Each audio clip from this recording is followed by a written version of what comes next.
بلدیہ عظمیٰ کراچی کچی آبادی کے ڈائریکٹر کی جانب سے ہر سال کی طرح اس سال بھی جشن آزادی کو شایانہ شان طریقے سے منانے کے لیے جھنڈے اور جھنڈیاں اور بیجز تقسیم کیے گئے۔ اس حوالے سے کچی آبادی کے ڈائریکٹر مقصود خان اور ناصر خان نے کچی آبادی کے ملازمین سمیت دیگر ڈپارٹمنٹ کے اعلیٰ افسران، نائب سعید اور اہلکاروں کو بھی پاکستانی جھنڈوں کے تحائف پیش کیے، جبکہ اس موقع پر بعض نوجوانوں نے پاکستان زندہ باد کے نعرے بھی لگائے۔ 14 اگست ہمارا آزادی کا دن ہے۔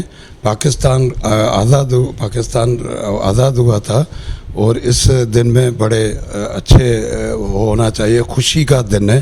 یہ ایک ایسا تہوار ہے، ایسا ایونٹ آ رہا ہے کہ اس کو جو ہے کوئی آدمی نظر انداز نہیں کر سکتا، چونکہ کووڈ ہے۔ کووڈ کی وجہ سے جو ہے SOPs کو خیال رکھتے ہوئے، SOPs کو مد نظر رکھتے ہوئے اس کو پورے زور و شور سے ہمیں منانا چاہیے۔ اور کچی آبادی کے یہ بہت اچھے ایفرٹس ہیں ماشاءاللہ۔ انہوں نے جو ہے KMC میں ایک یہ نئی ریٹ ڈالی ہے جس کی جتنی تعریف کی جائے کم ہے، کہ انہوں نے جو ہے یہ پاکستان کو اجاگر کیا، 1900 پاکستان جو قیام میں آیا اس کو اجاگر کیا۔ اور ہم سب لوگوں کو، سارے ڈپارٹمنٹ کو چاہیے کہ اس چیز کو جو ہے نا، پاکستان ہے تو ہم ہیں،